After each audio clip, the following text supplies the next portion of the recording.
সবশেষে উঠে আসলো সুখবর, যারা ইউডিআইএন ভেরিফিকেশন করাননি তাদের ব্যাংক অ্যাকাউন্টেও আবাস প্রকল্পের বাড়ি বানানোর টাকা ঢুকবে। আজকেও আবাস প্রকল্পের বাড়ি বানানোর টাকা দেওয়া হলো না, আগামীকালও আবাস প্রকল্পের বাড়ি বানানোর টাকা উপভোক্তাদের ব্যাংক অ্যাকাউন্টে দেওয়া হবে না। তাহলে টাকা দেওয়া হবে কবে?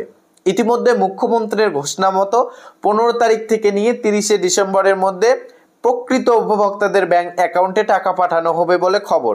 তবে নবান্ন সূত্রে ইতিমধ্যে খবর উঠে এসেছে, আবাস প্রকল্পের অধীনে প্রথম ধাপে 7,500 কোটি টাকা মুখ্যমন্ত্রী মমতা বন্দ্যোপাধ্যায় আনুষ্ঠানিকভাবে রিমোট কন্ট্রোল পদ্ধতির মাধ্যমে সেই টাকা পাঠানোর শুভ আরম্ভ করবেন এবং জানানো হয়েছে যাদের ইউডিআইএন ভেরিফিকেশন করানো হয়নি তাদেরও ব্যাংক অ্যাকাউন্টে টাকা দেওয়া হবে। খুবই গুরুত্বপূর্ণ খবর। তাহলে আপনাদের ব্যাংক অ্যাকাউন্টে টাকা কবে ঢুকবে, কবে আনুষ্ঠানিক সভামঞ্চ করা হচ্ছে, গুরুত্বপূর্ণ খবর জানতে পারবেন সরাসরি অন স্ক্রিন দেখতেই পাচ্ছেন। এখানে লেখা রয়েছে আর কয়েকটা দিনের মধ্যেই বাংলার বাড়ি প্রকল্পের টাকা দেওয়া শুরু করবে রাজ্যের সরকার। টাকা পাবে রাজ্যের 12 লক্ষ প্রান্তিক মানুষ। প্রথম কিস্তিতে রাজ্যের কোষাগার থেকে উপভোক্তাদের ব্যাংক অ্যাকাউন্টে সরাসরি 7,500 কোটি টাকার কাছাকাছি অনুদান পাঠানো হবে। অর্থাৎ প্রথম কিস্তির টাকাতে 7,500 কোটি টাকা পাঠানো হবে বলে খবর। একজন করে উপভোক্তা 60,000 টাকা করে পাবেন বাড়ি নির্মাণের জন্য।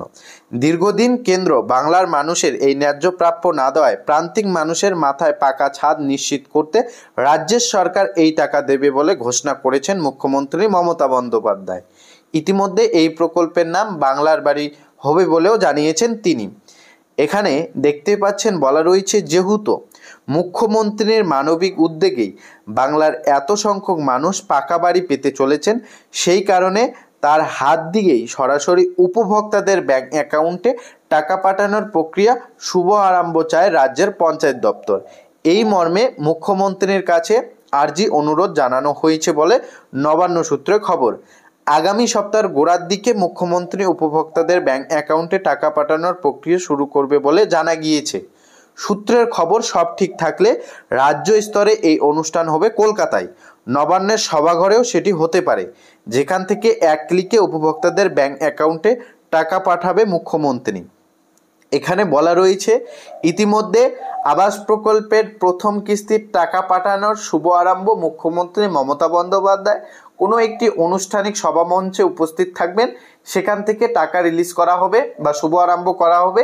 এর জন্য ইতিমধ্যে ব্যবস্থা নেওয়া হচ্ছে। আর এই মুহূর্তে খবর মোতাবেক জানা যাচ্ছে এই অনুষ্ঠান কলকাতায় হতে পারে, এমনকি নবান্নের সভাঘরেও সেটি হতে পারে বলে খবর। ইতিমধ্যে নবান্ন সূত্রে যে খবর। আর এই টাকা দেওয়া হবে আগামী সপ্তাহে, অর্থাৎ মঙ্গলবারের পরে যে কোনো একদিন এই অনুষ্ঠান করবে এবং টাকা রিলিজ করে দেবে বলে খবর। ফলে শেষ মুহূর্তে এখানে দেখতে পাচ্ছেন বলা রয়েছে, ফলে শেষ মুহূর্তে কাজ নিয়ে চূড়ান্ত ব্যস্ত প্রতিটি জেলা প্রশাসন। এই দিন পঞ্চায়েত দপ্তরের শীর্ষ আধিকারিকেরাও প্রত্যেক জেলার নোডাল অফিসারদের নিয়ে শেষ মুহূর্তে পর্যালোচনার বৈঠক সেরে ফেলেছেন। যাই হোক, এই আপডেটে স্পষ্ট বলা রয়েছে, অন্যদিকে আবাস প্রকল্পের টাকা দেওয়ার আগে ইউডিআইএন যাচাইয়ের কাজ বন্ধ রাখতে নির্দেশ দেওয়া হলো প্রতিটি জেলাকে। কেন ইউডিআইএন ভেরিফিকেশনের কাজ বন্ধ রাখা হচ্ছে?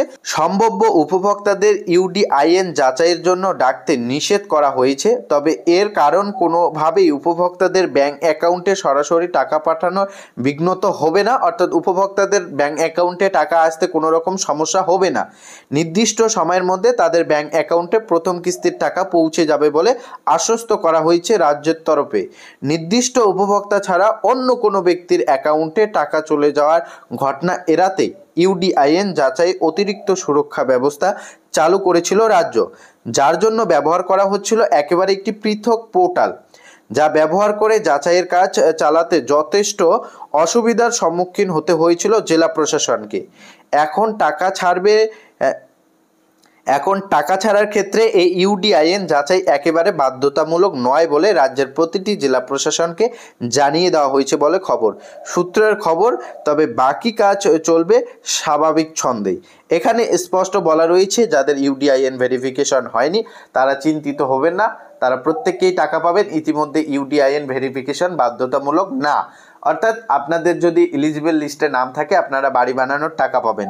তবে টাকা দেওয়া হচ্ছে না আজকে এবং আগামীকাল, টাকা দেওয়া হচ্ছে আগামী সপ্তাহে, অর্থাৎ মঙ্গলবারের পরে যে কোনো একটি দিন অনুষ্ঠান করা হবে। সেই অনুষ্ঠান থেকে মুখ্যমন্ত্রী রিমোট টিপে টাকা ছেড়ে দিবেন। যেমনটা কৃষক বন্ধু প্রকল্পের ক্ষেত্রে টাকা দেওয়া হয়, ঠিক তেমনভাবেই এবারে টাকা দেওয়া হবে আবাস প্রকল্পের খাতেও।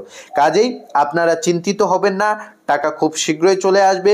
যদি আপনার লিস্টে নাম এসে থাকে আপনাকে বলবো আপনারা অপেক্ষা করবেন।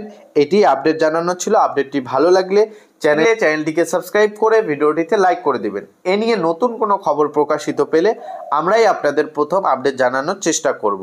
অবশ্যই চ্যানেলে চোখ রাখবেন।